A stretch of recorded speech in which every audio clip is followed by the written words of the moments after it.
just open your eyes to some of the things that are going on around you and wonder, is it equitable for everyone, or is there some way that I can be helping other women? I certainly found that was my key to succeeding, is not by in any way wanting to draw attention to myself, but by making sure I was really amplifying and supporting the women around me. And that I found really helps, and you can then have really fantastic networks, not only with the men you work with, but the women as well. And you're all going through similar things, and there's ways that you can be supporting, and, you know, podcasts like this are a fantastic example. My name is Mad Mumsy, and I've been driving the huge dump trucks in Australian open-cut mines for over 10 years now. I wish I had $1 for everyone who said to me, "How does a little thing like you drive those big trucks? You must be rich.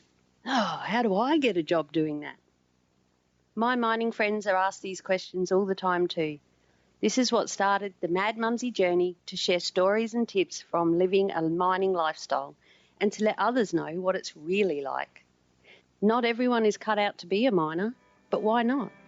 What does it take to thrive and survive in this industry? Now let's dig in. Get it? Dig? Mining? Oh, it cracked me up. Hello, my name is Mad Mumsy, and this is episode 48 of the Beers with a Miner podcast. This week is a happy hour episode, and I had a fascinating chat with Dr. Kirstin Ferguson, one of Australia's leading professional company directors and businesswomen, as well as an award-winning expert on leadership and corporate culture, and a leading commentator on diversity and inclusion. After joining the military, age 17, she graduated as dux of her Air Force graduating class at the Australian Defence Force Academy. She was then posted to an F-111 squadron and decided to study law and became a solicitor. She then went on to become CEO of a global consulting business operating in the mining and resources sector, before completing a PhD in leadership and governance and embarking on a career as a professional company director. She has been named as one of the Australian Financial Review's 100 Women of Influence, been awarded a Sir Winston Churchill Fellowship, and named as the Australian Institute of Management's Young Manager of the Year.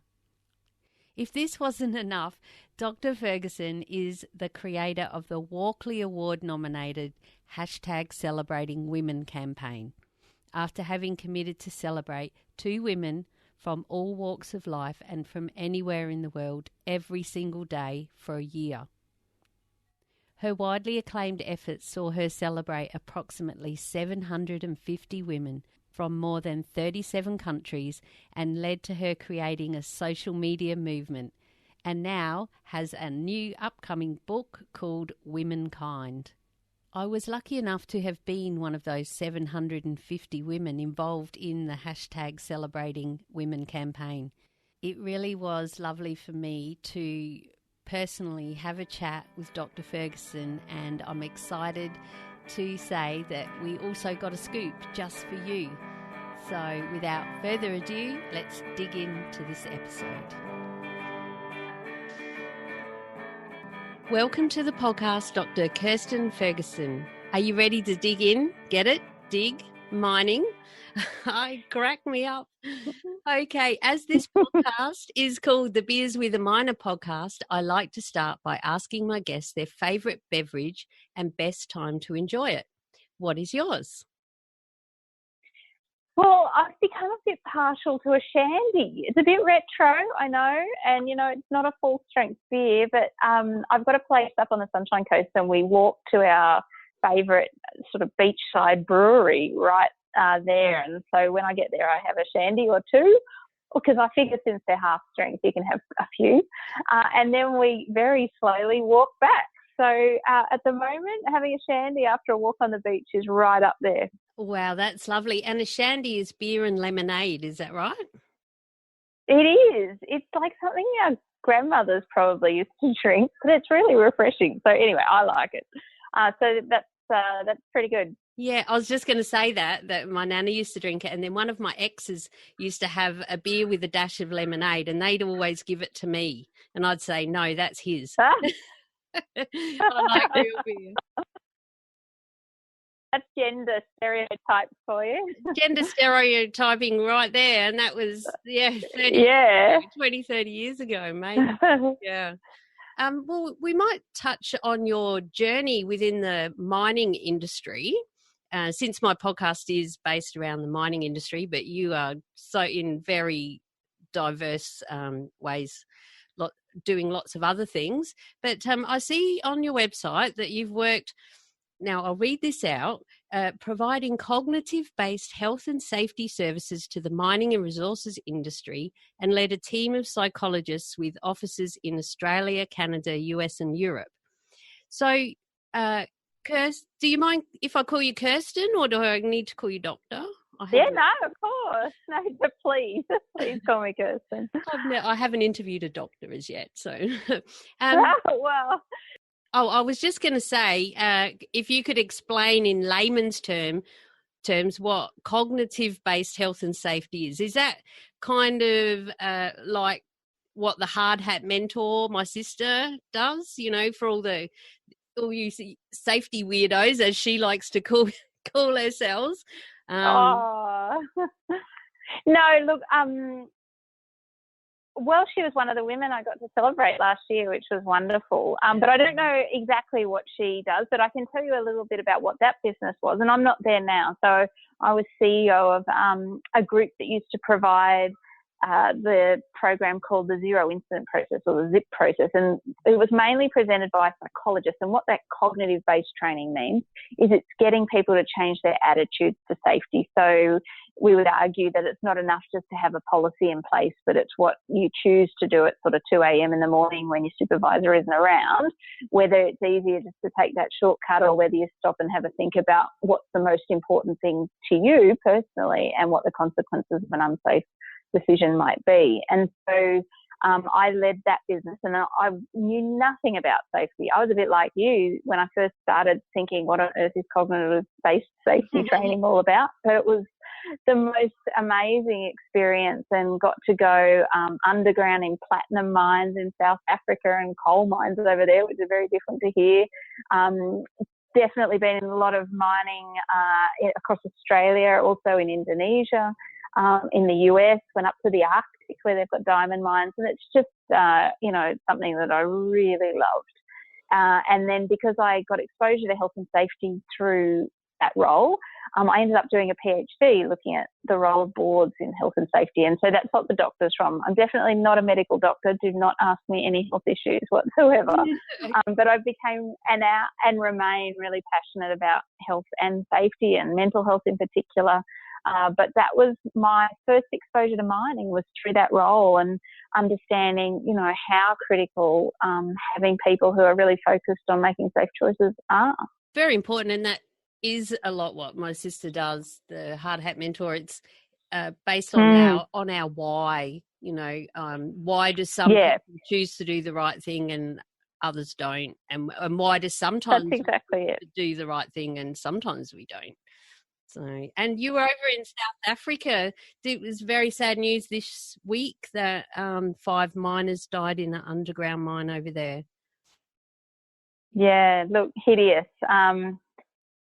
It's variable. I certainly went in one of the big multinationals underground with them, and it was very high standards and exactly what you would expect. But then another one I went to was appalling, and in fact got closed down very soon after. So I think they're doing a lot of work, though, to improve safety standards, which is fantastic. But obviously sad news this week. There's a lot more to be done, a lot more. That's right. You would have come across all sorts. I guess that just makes you even more passionate to make sure everyone gets home safely with their loved ones. Absolutely. And in the roles that I am now sitting on boards, very passionate about making sure that the safety cultures in organisations are right, and that we're making sure we're doing everything we can to keep our people safe. Yeah. Okay. It really helps me to understand when I come across a safety widow such as yourself and my sister, and we say that with love in our heart, the safety widow, obviously. It's a word that just exudes passion, I think, about why people who are involved in safety get so passionate about it, is because they've seen so much of the bad things that can happen, sadly. That's right. Yeah. So you would have worked with a lot of blokes in the mines then, obviously, in all different countries and your different roles. Do you personally have any tips for women working in male-dominated industries, or especially women who are thinking about coming into it? What do you think might help them to be able to handle it a bit better? Any insights there? Yeah, look, I've had quite a journey, because I started my career when I was 17 and I joined the military, and I went to the Australian Defence Force Academy, and I was one of, I think, a handful of women there, and it was incredibly male-dominated. And, you know, I was utterly in denial that there was anything around gender that was going to be relevant. I just wanted to be known, you know, for who I was and contributing and being a leader regardless of gender. And I must admit, I spent maybe 20 years just hoping no one noticed I was a female. And that's how I worked in all my male-dominated environments. It's really only, you know, when you become a bit more senior and you've got the ability to ask questions and to influence change that you can start to sort of unpick the things that you've seen happening and, you know, don't seem quite right, and wondering, well, what is it that's going on? And some of those really clear gender inequities that happen around us. And some of them aren't obvious, and it takes some time and confidence to really address those. So I guess your question really depends on where you are in your awareness. If you were like me and just wanted to not talk, you know, I don't want to bring attention to the fact I'm female, I just want to be getting on and doing what I'm doing, which I know is the case for lots and lots of women, then I completely understand that, and I think you should be focusing on being the best leader you can be. But I would encourage you to perhaps just open your eyes to some of the things that are going on around you and wonder, you know, is it equitable for everyone, or is there some way that I can be helping other women? I certainly found that was my key to succeeding, is not by in any way wanting to draw attention to myself, but by making sure I was really amplifying and supporting the women around me.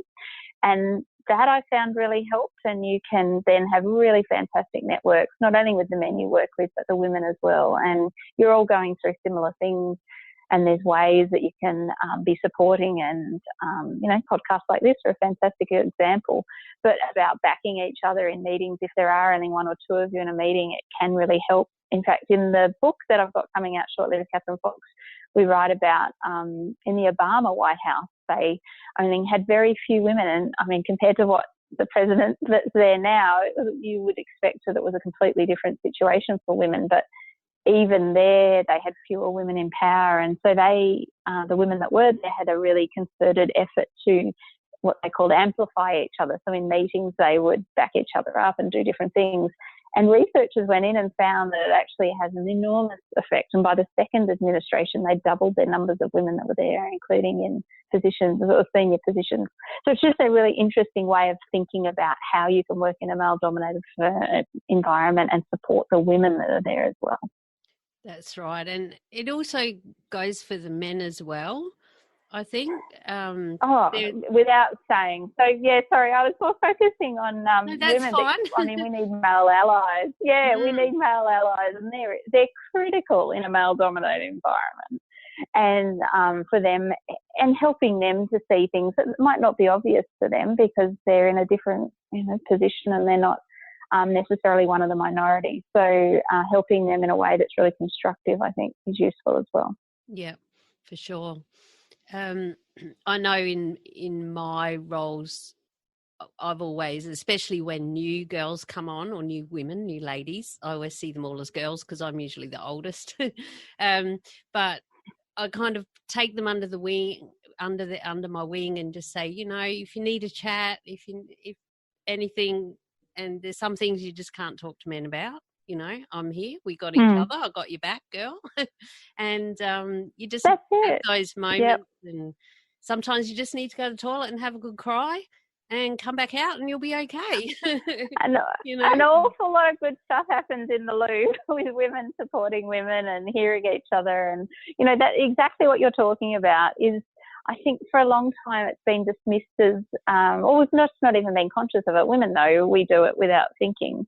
Yet it's incredibly powerful and important. And in fact, it's the entire sort of thing that Celebrating Women was all about, and this book Womankind is all about. It's just this power of women supporting women, which is all around us.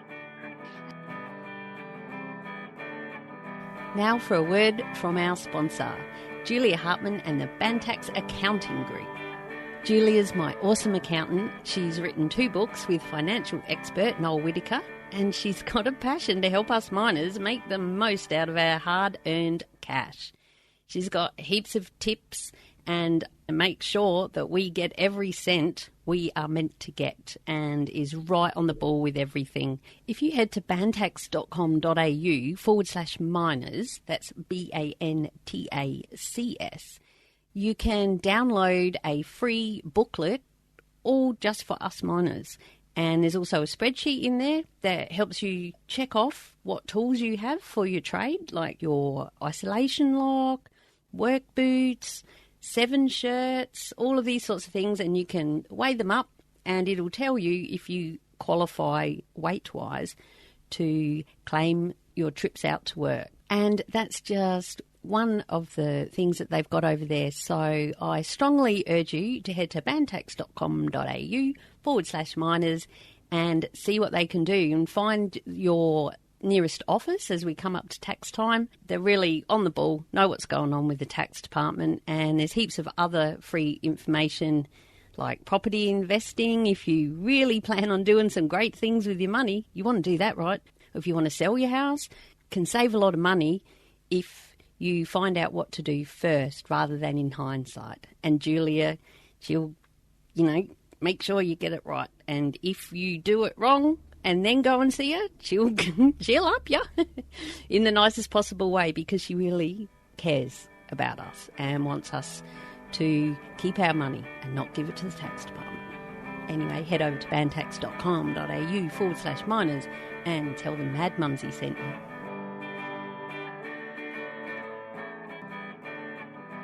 And what a fantastic segue there, because my next thing was, let's change gears a little bit and talk about your hashtag Celebrating Women, which became a movement that you created. It was in 2017, that's right? Last year, yeah, that's right. What made you start that? And can you just tell us the story of Celebrating Women? Yeah.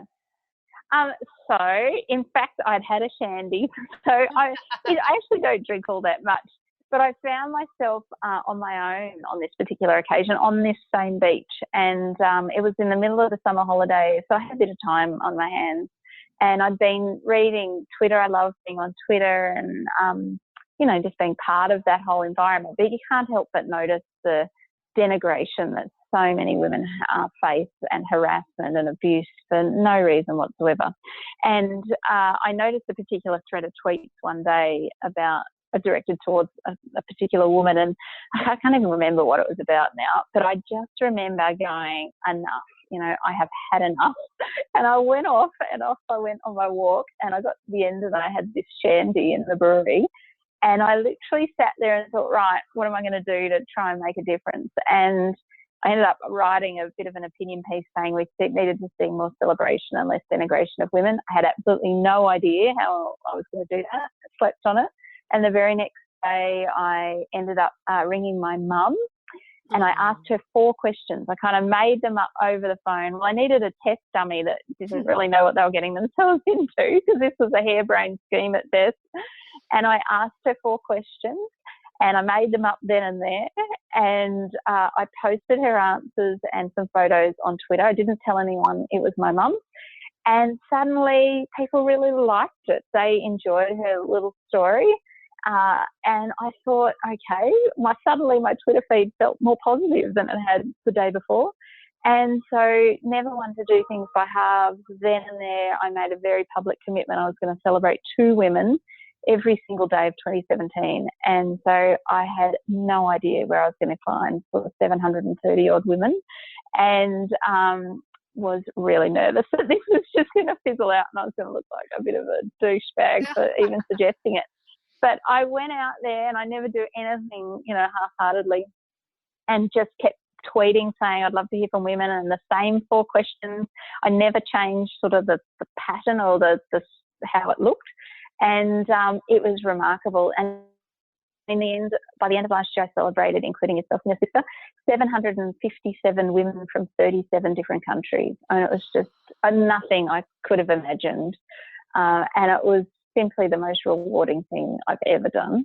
And it was an enormous amount of work.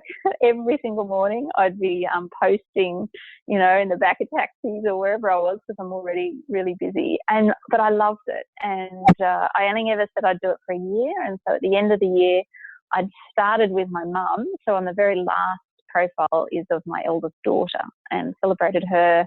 And it was remarkable. And it's opened up this entire new world of women and women supporting women and networks and speaking to women about it, and now writing about it in this upcoming book. So it just shows you, if you've got an idea, just do it. Don't wait to plan it or strategize about what it could look like. And I think if I'd thought too much about it, I probably wouldn't have done it. And if I could have ever anticipated it would have been as big as it was, I bet I would have sort of psyched myself out of it. So part of the authenticity, I think, was just getting started and having no reason, no ulterior motive, no, there was nothing I was trying to gain out of it other than just to see women celebrated and amplified. And what an amazing journey it was. As you say, I was on there, and my sister got me to do it, and I know she did it as well.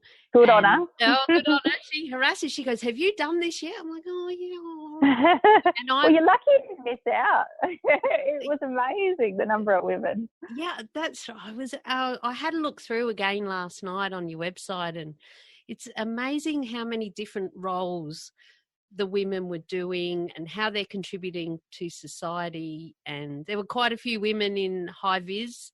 I always stopped at one of those. Yeah. I'm like, there's a chick with a loader, and there's a lady underground, and and there's me with my truck. So one of the wonderful things about it was that, and it just was luck really, because my mum was retired but she was also studying and doing different things. The very first question was, how would you describe what it is you do, but don't use a position title? Little did I know that would be the single most important question for making sure it was a campaign for everyone, because it didn't matter if you were the foreign minister, she did it, or CEOs or whatever. You weren't able to describe yourself in that way. You just were described by your first name. And so it was a real level up. And I think too often we only ever celebrate the really senior, high-profile women, whereas what I wanted to show was that every woman is a role model. Like, it doesn't matter what you're doing, you are a role model to someone else. And this campaign really showed that every single day. And the women who were electricians or who were miners or who were working in shops or who weren't working at all, who were at home with their kids or retired or whatever, every single story was really inspiring. And so I loved that while there were high-profile women in there, they were by far the minority, and they were not given any special treatment to anyone else. And everyone was celebrated in the order in which they submitted their form. So, I don't know who you were with on your day, but you could have been next to Julie Bishop or Tanya Slivesek or whatever. It was just the luck of the draw as to when people were celebrated. And I think that's one of the things that made it really special. Yeah, for sure. And what I really liked is, and it shows how much work it was, is the way that you did it. You did a thread with each tweet of each person, and shared the question, the answer to each question. And I must say, it gave me a lot more visibility, and I got a lot of connections from doing it as well. And it made me also that's wonderful. It made me consider the questions. Yeah. So do you want me to sort of repeat the questions to your listeners? Because they might like to think about how they would answer them, because they're not that easy. for the whole year I told every woman, oh, it's really easy. No, it's not hard at all. No. Whereas I knew actually it was. So they seem simple, and they were honestly made up to stay on the beach, but they're actually quite tricky. So the first one is, as I said, how would you describe what it is you do without using a position title? And that's not that easy when you come down to think about it. The second one was, what did you want to do when you're at school?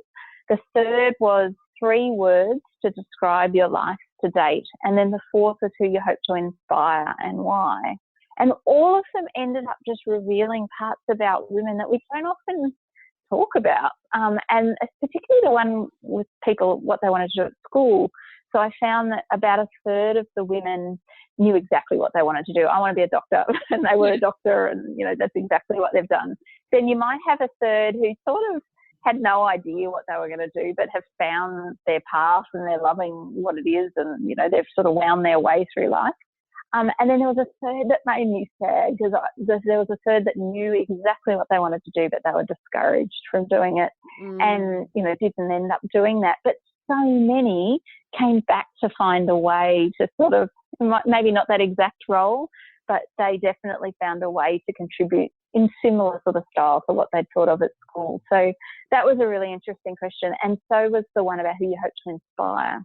So mainly women tended to want to inspire women like them. So if you're a single mum, there were lots of other single mums saying, I really want to show other single mums what's possible, for example. So it was just beautiful. It was just always so lovely. And regardless of where women were in the world, like there was women from Kabul in Afghanistan and the Faroe Islands up near Norway, or there was a glass-bottom boat operator from Vanuatu, and obviously lots of women from Australia. But every single time one would come in, and it would just be, blow my mind. So by the end, there was quite a big following of people, as you would have gathered on Twitter, all reading it and all being inspired by these stories. Absolutely. And I really loved your tweet that your mum and dad were going through all the answers one weekend, and they were writing the top 3 words, and they came up with the top 3 overall out of how many? They did. And it was... there were thousands of words. Yeah, it was challenging was the number 1 word that women use to describe their life, but very closely followed by rewarding. And then I think the third one was fun or something like that. But I look at that challenging and rewarding, and that it's perfect. Most women, that's your life. It's bloody hard sometimes, and it can be really difficult. But, most of us try and find a way to feel like we're contributing in whatever it is that we're doing. It doesn't matter what your role is. We're all trying to find a way to add value in the people, our lives, the people we love and where we work. And anyway, so that was a really nice surprise. I had no idea that they'd done that. And they created this word cloud at the end. That really was a beautiful picture with all those words in there. I'll leave a link to that in the show notes. And the third word actually was fulfilling. Oh, fulfilling. I knew it was fulfilling. an F. Yeah, it was an I couldn't remember which one. Yeah, and then I thought, an F. I wonder what mine were. I can't remember. So I went back to my aunt's, and mine were roller coaster, spiritual, and hopeful. Well, there you go. Well, you were unique. Yeah. Yeah, so they're great words. They're great words. Yeah, and they are what, that describes my life to a T. Pretty yeah, exactly. So you're not wrong, because that's your words. Like there was no wrong answers in any of this. It was just all really interesting. And I was really careful to never put words in people's mouths. I used the women's words, obviously, because I was doing tweets. I had to sort of edit it to fit. God damn it, Twitter doubled their space at the very end of last year. So for the whole year, I spent most of my time trying to, fit everything into 140 characters. And by the end of the year, I had a bit more room. But that was the only bit of editing I did. The rest of it was always keep. And I did every single one of them myself, even though I had lots of offers of help. But I just felt really strongly that this was a commitment I'd made, and, you know, I just took my responsibility very heavily to make sure I represented each woman really well and that their celebration was, you know, true to them. Oh, and I love Twitter. I'm a big fan of Twitter also. And to see it on there, and I remember watching you in the, what was it called? The Twitter Blue Room? Oh, the Blue Room. The Blue Room, which was live, and people asked I questions know. and stuff, didn't they? I'm like, this is awesome.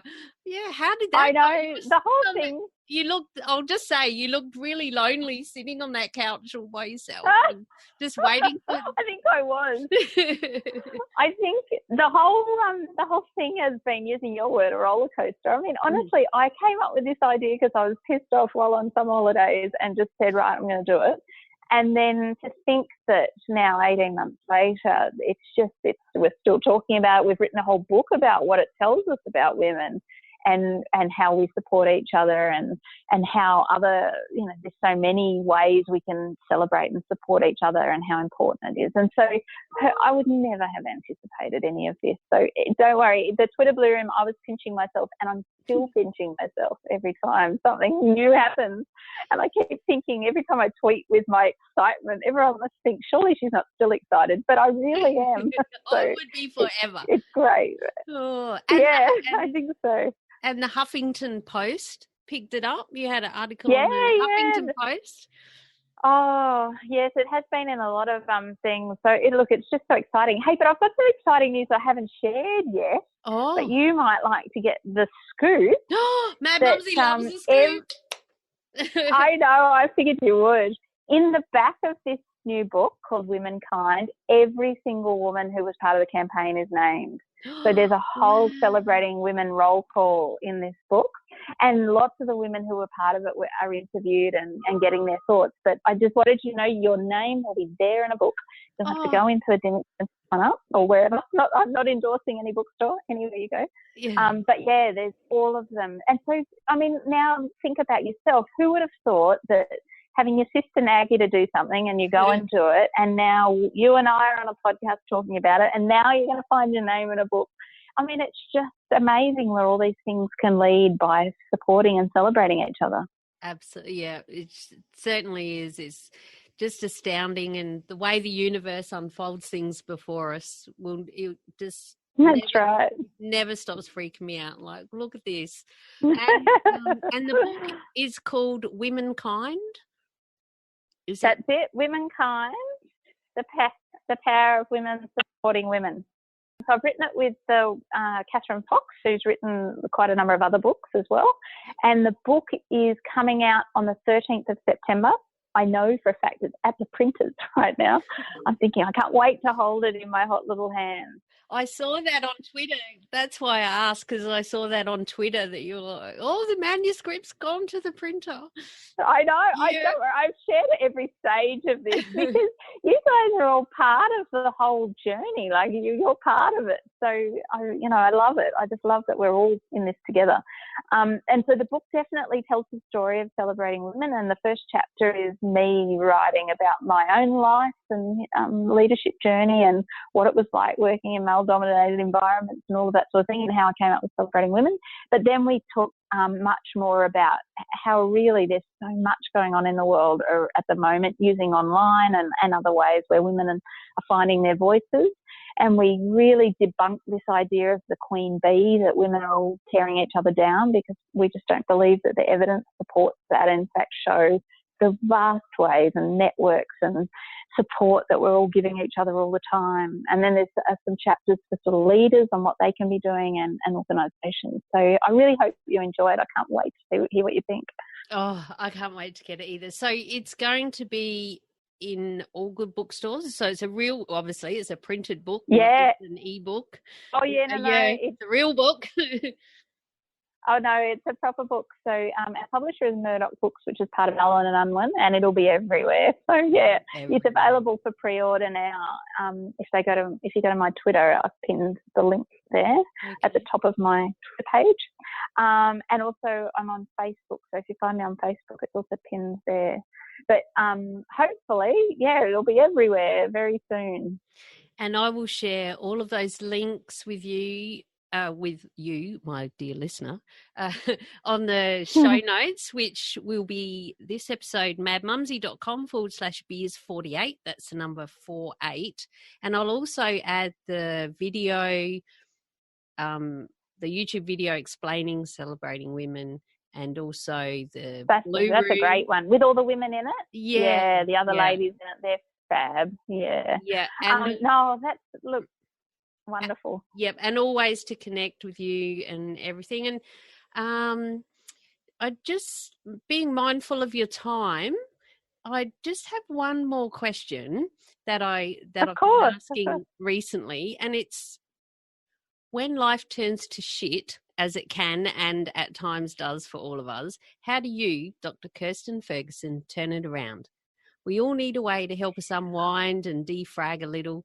And I bring this up to help us notice also how often we actually going there. How often are we doing the things that are our happy place, that make us feel good? What is yours? Yeah, mine is definitely where we started this podcast. So going up to this particular beach, just as soon as I am there, all of that shit, the worries tend to go away. And I can recenter myself, and so I'll have a shandy and try and put things in perspective. But if I can't do that, okay, here's now another secret thing I don't normally share. But if I'm really stressed, the best way I have found is I watch absolute crap on TV. So that's my happy place too. The crappier, the better. Reality TV, I don't care. Anything I don't have to think about, and then suddenly I'm feeling a bit better. So that's my short answer. But the nicer one is I go on the beach. That's beautiful. I am a reality TV watcher too, but I tend to like the House Rules, My Kitchen Rules, MasterChef style ones. Really? Oh, see, I don't like those ones as much, but I like all the, I can't say, it's just too bad. But it's bad, like Real Housewives, all that kind of stuff. People yelling and screaming at each other. The worst, there's nothing redeeming about these shows, but, they're mindless. So I quite enjoy them for that reason. And that's it. And it helps your mind to turn off for a while and that's right. Defrag and just, that's awesome. That's great. So lovely talking to you. And you should be congratulated for what you're doing for women and what you're doing for helping and supporting others and in your industry and out across Australia. So thank you for everything that you do. Oh, thank you so much for that, Kirstin. And I really appreciate you sharing some time with us, with my peeps, my Beers with the Minor podcast peeps. And I'm sure some of them are listening on their USB out on their machine might be 3:00 in the morning. And we've given them a few things to think about. So thank you for joining me on the podcast. It's indeed been an honour and a pleasure. Cheers. Awesome. And say hi to your sister for me. Tell her she's going to be in the book. I'll tell her that. Yes, we're both in. That's awesome. She'll be so excited. I know. She messaged me before. I said, I'm just about to go and do this interview. I'll talk to you later. And she goes, now you guys will be great. Just remember, she's a real person. So, yeah. More than a real person. I've just told you I watch Housewives while drinking bloody shandy, I can assure you. Right, Mad Mumsy, I get I get underneath and get the real dirt out, the real story, not the dirt. I don't want dirt. Well, I am mining, I want mining. That's funny. Well, I hope you enjoyed that chat with Dr. Kirstin Ferguson as much as I did. I'm really excited to know that my name will be included inside the book. What a scoop.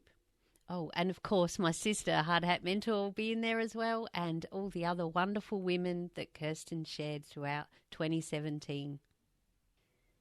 For all the links discussed in this episode, head to the show notes over at madmumzy.com/beers48, the number 48, and it's MUMZIE. Or you can also now have a look right from your podcast app. And do you have an Android?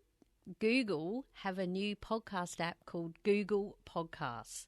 Check it out. It's really easy to subscribe and just say, hey, Google, play the latest episode of Beers with a Minor podcast. So really, Apple Podcasts, Google Podcasts, and madmumzy.com/beers48 are all you need. Now, before I go, I would like to update you on a passion project I've been working on. I have created 2 meditation videos and MP3s that may help you or someone you know. The first is to help us de-stress our body and relax, and another will help you to shut down and switch off for sleep, especially helpful in the wee hours when our brain won't switch off and trying to go to sleep on night shift when it's daytime outside. The way that it's set up, they end up costing you about $3 Australian, and it depends on the US conversion rate. That's why. So when you click buy, I think it's $4 to buy, but then when you get to checkout, it's less. So there you go. There's a bonus. This helps me to cover a few expenses in creating the podcast, and it's also something that I really wanted to do because it's how I get through a lot of the roller coaster of life. As I said to Kirstin, that was my number one word to describe my life was a roller coaster.